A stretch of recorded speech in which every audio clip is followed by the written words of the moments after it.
बहुत अरसे पहले की बात है। बसरा से दूर एक छोटे से गांव में दो भाई रहा करते थे। बड़ा भाई नाबीना था, इसलिए वह हमेशा घर पर ही रहता था। वह था तो आंखों से अंधा, लेकिन वह बहुत अक्लमंद था। उसका तजुर्बा इतना ज्यादा था कि वह हर बात को ऐसे परख लेता था जैसे उसने हर चीज अपनी आंखों से देखी हो, और चीजों को ऐसे महसूस कर सकता था कि एक आंखों वाला इंसान भी वैसे महसूस न कर सके। उसका छोटा भाई एक किसान था जो अपनी ही जमीनों में खेती बाड़ी करता था, लेकिन खेतों में जानवरों के आने की वजह से फसलें तबाह हो जाती थीं, जिससे छोटा भाई बहुत परेशान था। उसने जानवरों को भगाने के बहुत तरीके आजमाए, लेकिन हर बार नाकाम रहता। फिर भी कोई ना कोई जानवर उसकी फसलों को खराब करके चला जाता। एक दिन उसे एक तरकीब सूझी। उसने सोचा कि जानवरों को खेतों से भगाने के लिए क्यों ना अपने बड़े भाई की मदद ली जाए। चूंकि बड़ा भाई नाबीना था, वह खेत में बैठकर जानवरों की आहट सुनकर उन्हें जोर से चिल्लाकर भगा सकता था, जिससे फसलें महफूज रह सकती थीं। यह सोचकर छोटे भाई ने खेत में एक छोटी सी झोंपड़ी बनाई और अपने नाबीना भाई को वहां बिठा दिया। उसने कहा, भाई, अगर तुम्हें किसी जानवर की आहट सुनाई दे तो जोर जोर से चिल्लाना। इससे जानवर डर कर भाग जाएंगे और हमारी फसलें बच जाएंगी। बड़े भाई ने छोटे भाई की बात मान ली और उस दिन से वह खेतों में रहने लगा। जब भी उसे किसी जानवर की आहट सुनाई देती, वह जोर जोर से चिल्लाने लगता, जिससे जानवर डर कर खेतों से भाग जाते और फिर वह वापस झोंपड़ी में आकर बैठ जाता और गौर और फिक्र करने लगता। कई दिन इसी तरह गुजर गए। एक दिन खेत में एक हिरण भागता हुआ आया और उसने खेत की बाड़ तोड़कर भाग निकला।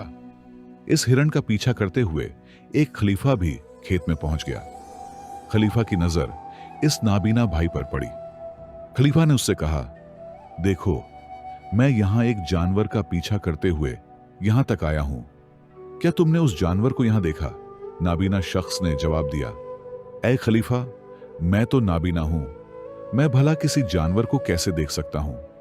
लेकिन मैं आपको यह जरूर बता सकता हूं कि जो जानवर मेरे खेत से गुजरा है वह आपके लायक बिल्कुल भी नहीं है। आप उसके पीछे अपना वक्त जाया कर रहे हैं। खलीफा इस नाबीना शख्स की बात सुनकर हैरान हो गया। वह सोचने लगा कि यह शख्स नाबीना है, फिर इसे कैसे मालूम कि मैं हिरण का पीछा कर रहा हूं और वह हिरण मेरे लायक नहीं। खलीफा ने कहा, तुम मुझसे झूठ तो नहीं बोल रहे? एक तरफ तुम कहते हो कि तुम नाबीना हो और दूसरी तरफ यह भी कह रहे हो कि जो जानवर यहां से गुजरा वह मेरे लायक नहीं। नाबीना शख्स ने जवाब दिया, ऐ खलीफा, जिसे आप हिरण समझ रहे हैं वह हिरण नहीं बल्कि एक हिरनी है, और वह भी हामिला है। मैंने कभी किसी खलीफा को हामिला हिरनी का शिकार करते नहीं सुना, इसलिए मैं कह रहा हूं कि वह हिरनी आपके लायक नहीं। उसके पीछे भागने से बेहतर है आप अपना कीमती वक्त बचाएं और कोई नया शिकार ढूंढकर अपना शिकार करने का शौक पूरा करें। यह सुनकर खलीफा और भी हैरान हो गया। वह सोचने लगा कि यह नाबीना शख्स कैसे जान सकता है कि वह हिरनी है और हामिला है। खलीफा ने अपने सिपह सालार से कहा, सिपह सालार, मुझे वह जानवर जिंदा चाहिए, क्योंकि मुझे यह जानना है कि क्या वह वाकई हामिला हिरनी है। यह नाबीना शख्स बड़े यकीन से बोल रहा है और मुझे इसकी तस्दीक करनी है। अगर वह हामिला हिरनी हुई तो वह हमारे शिकार के लायक नहीं, क्योंकि हम तो हिरण का पीछा कर रहे थे। सिपह सालार ने खलीफा की इजाजत लेकर आगे बढ़ा और घोड़े पर सवार होकर उस हिरनी को ढूंढने लगा।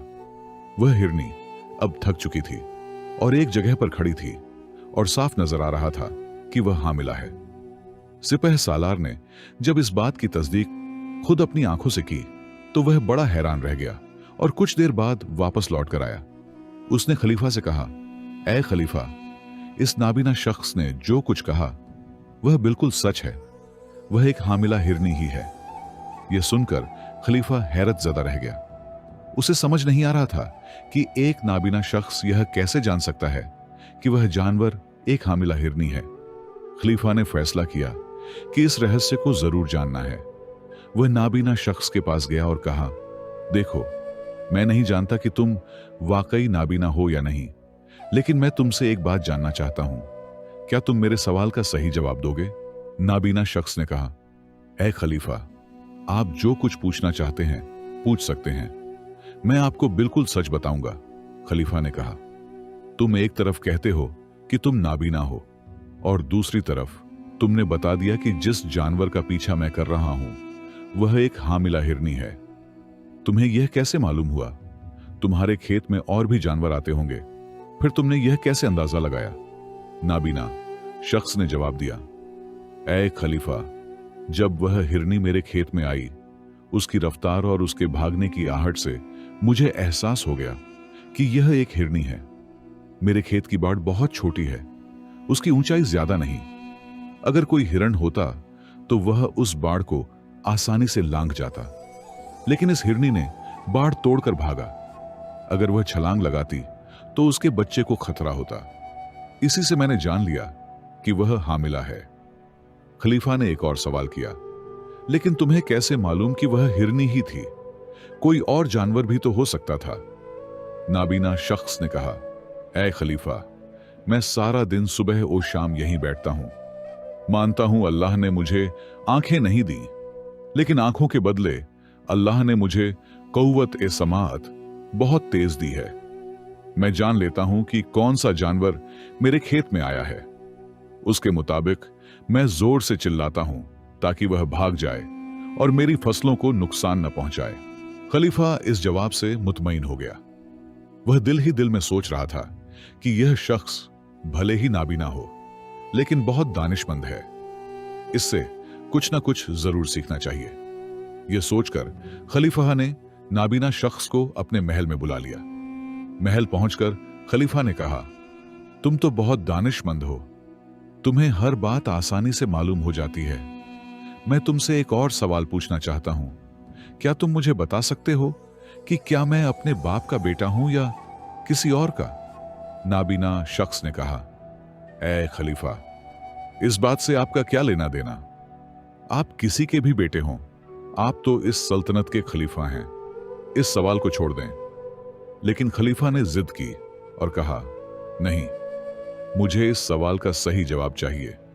यह सवाल मुझे हमेशा परेशान करता रहेगा, और अगर इस बात को जानने के लिए तुम्हें मेरी मां से मिलने की जरूरत है तो मैं तुम्हें अपनी मां से भी मिलवा सकता हूं। अगर तुम सही जवाब दे दो तो तुम जा सकते हो। नाबीना शख्स ने कहा, ऐ खलीफा, इसके लिए मुझे आपकी मां से मिलने की जरूरत नहीं। मैं अभी बता सकता हूं कि आप किसकी औलाद हैं, लेकिन पहले आप मुझसे वादा करें कि आप मुझ पर गुस्सा नहीं करेंगे। खलीफा ने कहा, मैं वादा करता हूं कि मैं तुम पर गुस्सा नहीं करूंगा। इसके बाद नाबीना शख्स ने कहा, ए खलीफा, आप अपने ही बाप के बेटे हैं, लेकिन आपके बाप बहुत कंजूस थे और उनकी यह आदत आप में भी आ गई है। यह सुनकर खलीफा गुस्से से भड़क उठा। उसने तलवार निकाली और अपनी मां के पास जा पहुंचा। वहां उसने कहा, मां, मुझे सच सच बताएं, क्या मैं अपने ही बाप का बेटा हूं? अगर आपने सच नहीं बताया तो मैं यहीं अपनी जान दे दूंगा। उसकी मां ने कहा, बेटा, तुम अपने ही बाप के बेटे हो, लेकिन यह सच है कि तुम्हारा बाप बहुत कंजूस था। वह हर चीज को संभाल कर रखता था और खर्च करने से घबराता था। उसकी यह आदत तुम में भी कुछ हद तक आ गई है। यह सुनकर खलीफा वापस नाबीना शख्स के पास गया और पूछा, तुम्हें कैसे मालूम कि मेरे बाप की कंजूसी की आदत मुझ में आ गई है? नाबीना शख्स ने कहा, ऐ खलीफा, आपने मुझसे कई सवाल किए जिनके जवाब मैंने आपको सही दिए। अगर कोई और खलीफा होता तो मुझे अब तक ढेर सारे इनाम मिल चुके होते, लेकिन आपने अब तक एक पाई भी नहीं दी। इससे मैंने अंदाजा लगा लिया कि आप में कंजूसी है जो आपके बाप से आई। खलीफा यह सुनकर जोर जोर से हंसने लगा और कहा, तुम ठीक कहते हो, लेकिन अब मैं तुमसे एक और अहम बात जानना चाहता हूं। हाल ही में मुझे शक है कि मेरे दरबार में कोई मेरे खिलाफ साजिश कर रहा है। क्या तुम इसे भांप सकते हो?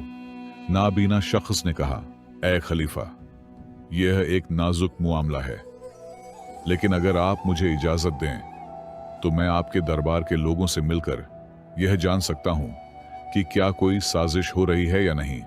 खलीफा ने कहा, ठीक है, मैं तुम्हें अपने दरबार में ले जाता हूं, लेकिन तुम्हें यह बताना होगा कि क्या कोई मेरे खिलाफ साजिश कर रहा है। अगर तुमने सही बताया तो मैं तुम्हें बड़ा इनाम दूंगा। खलीफा नाबीना शख्स को अपने दरबार में ले गया, जहां उसके वजीर, मुशीर और अन्य अहम लोग मौजूद थे। नाबीना शख्स ने खामोशी से सबको सुनना शुरू किया। वह दरबार में बैठा और लोगों की बातों, उनकी आवाजों के लहजे, उनके वक़फ़ों और उनके बर्ताव पर गौर करने लगा। कुछ देर बाद उसने खलीफा से कहा, ऐ खलीफा, मुझे आपके एक वजीर उस्मान बिन हारिस के बारे में शक है। जब वह बात करता है तो उसकी आवाज में एक अजीब सी घबराहट होती है। वह बार बार अपनी बात बदलता है, और जब आपने नए टैक्स के बारे में बात की तो उसने फौरन मौजू बदल दिया।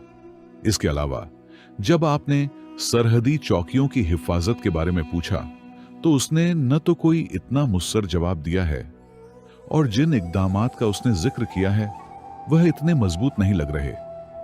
ऐसे इकदामात अगर किसी खिलाफत में हों तो कमजोर से कमजोर फौज भी यहां हमला कर सकती है और आसानी से कब्जा कर सकती है। यह सब इस बात की तरफ इशारा करता है कि वह कुछ छिपा रहा है। खलीफा ने हैरत से पूछा, तुम कैसे इतने यकीन से कह सकते हो? नाबीना शख्स ने कहा, ऐ खलीफा, मैंने बरसों से लोगों की आवाजों और उनके बर्ताव से उनके दिल की बात जानना सीखा है। जब कोई झूठ बोलता है या कुछ छिपाता है, उसकी आवाज कांपती है। वह बार बार अपनी बात दोहराता है या मौजू बदलता है। उसके हाथों की हरकत और चेहरे के तासुरात उसके रहस्य को जाहिर कर देते हैं। मैं आपको मशवरा देता हूं कि इस वजीर के इकदामात की छानबीन करें। खलीफा ने फौरन अपने काबिले एतमाद सिपह सालार को हुक्म दिया कि वह वजीर उस्मान बिन हारिस की सरगर्मियों की खुफिया तौर पर जांच करे। सिपह सालार ने कुछ काबिले एतमाद जासूसों को वजीर के पीछे लगाया। कुछ दिनों बाद सिपह सालार ने खबर दी कि वजीर उस्मान बिन हारिस वाकई एक साजिश कर रहा था। वह एक पड़ोसी रियासत के साथ मिलकर खलीफा की खिलाफत को कमजोर करने की मंसूबाबंदी कर रहा था। उसने खुफिया तौर पर खतूत भेजे थे, जिनमें सरहदी चौकियों पर हमले की मंसूबाबंदी की गई थी। इसके अलावा उसने दरबार के कुछ और लोगों को भी अपनी तरफ मिलाने की कोशिश की थी, ताकि खलीफा के खिलाफ बगावत की जा सके। यह सुनकर खलीफा हैरान रह गया। खलीफा ने फौरन उस वजीर को गिरफ्तार करने का हुक्म दिया, और वजीर ने अपना जुर्म भी कबूल कर लिया। खलीफा ने वजीर को ताहयात कैद करने की सजा दे दी। फिर खलीफा जब फारिग हुआ तो दोबारा नाबीना शख्स को दरबार में बुलाया और उससे कहने लगा, तुमने मेरी खिलाफत बचा ली। तुम कैसे जान गए कि वह वजीर साजिश कर रहा है? नाबीना शख्स ने कहा, ऐ खलीफा, यह सब दिल की बातों को पढ़ने का हुनर है। मैंने उसकी आवाज, उसके लहजे और उसके बर्ताव से अंदाजा लगाया। जब कोई झूठ बोलता है या साजिश करता है, उसके लहजे में घबराहट, उसकी बातों में तजाद और उसके बर्ताव में बेचैनी जाहिर होती है। जब वह बात कर रहा था, उसकी आवाज कांप रही थी और वह बार बार एक ही बात को दोहरा रहा था, जिससे यह जाहिर हो रहा था कि वह झूठ बोल रहा है। और झूठा इंसान अपनी बात को बार बार इसलिए दोहराता है कि उसकी बात सच्ची लगे। उसने आपके सवालों से बचने की कोशिश की जो उसके रहस्य को जाहिर कर रहा था। मैंने वही पकड़ा, खलीफा ने कहा।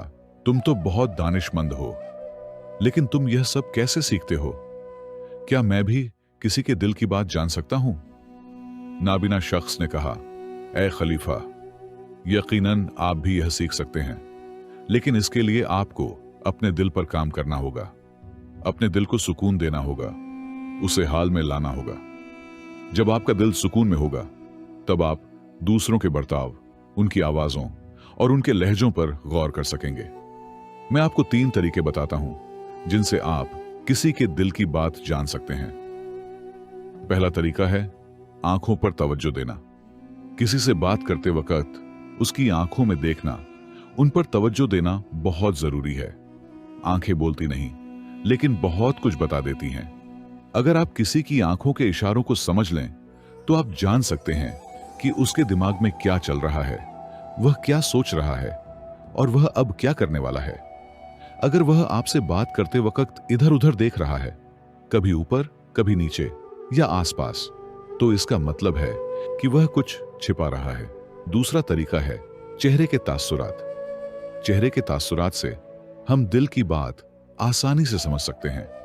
कभी कभी कोई शख्स अपने चेहरे से, जैसे आंखों, होंठों या अन्य हरकतों से, कुछ अलग बर्ताव करता है।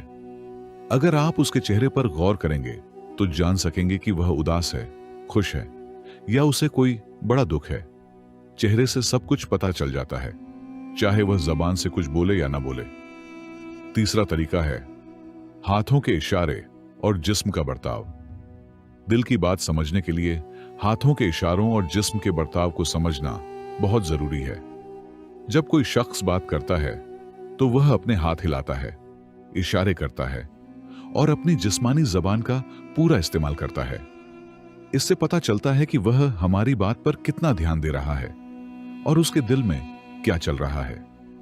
हाथों का बार बार चेहरे पर जाना, हाथों का एक दूसरे से मिलना, ऐसी बहुत सी हरकतें हैं जिन पर ध्यान देना जरूरी है। अगर हम इन 3 तरीकों को सही से समझ लें तो हम आसानी से किसी के दिल की बात जान सकते हैं। लेकिन इससे पहले आपको अपने दिल को यकसू करना होगा, उसे सुकून देना होगा और हाल में लाना होगा। अगर आप माजी या मुस्तकबिल की सोचों में गम हैं तो आप दूसरे के बर्ताव को नहीं समझ सकेंगे। बड़े बड़े दरवेश और अक्लमंद बुजुर्ग आपको सुकून से देखते हैं और आपके दिल की बात जान लेते हैं, क्योंकि उनका दिल यकसू और सुकून में होता है। खलीफा ने नाबीना शख्स का शुक्रिया अदा किया और उसे सोने चांदी से भरी एक थैली इनाम में दी। उसने कहा, तुमने न सिर्फ मेरी खिलाफत बचाई बल्कि मुझे एक अजीम सबक भी सिखाया। नाबीना शख्स ने मुस्कुराकर कहा, ए खलीफा, यह सब दिल की बातों को पढ़ने का हुनर है और यह हुनर कोई भी सीख सकता है अगर वह अपने दिल को यकसू करे। दोस्तों, उम्मीद करता हूं आपको आज की यह वीडियो बहुत पसंद आई होगी। वीडियो पसंद आने की सूरत में इस वीडियो को लाइक करें और अपने दोस्तों के साथ शेयर करें। इसके अलावा हमारे चैनल को भी सब्सक्राइब करें। मिलते हैं एक और नई वीडियो के साथ। तब तक के लिए अल्लाह हाफिज।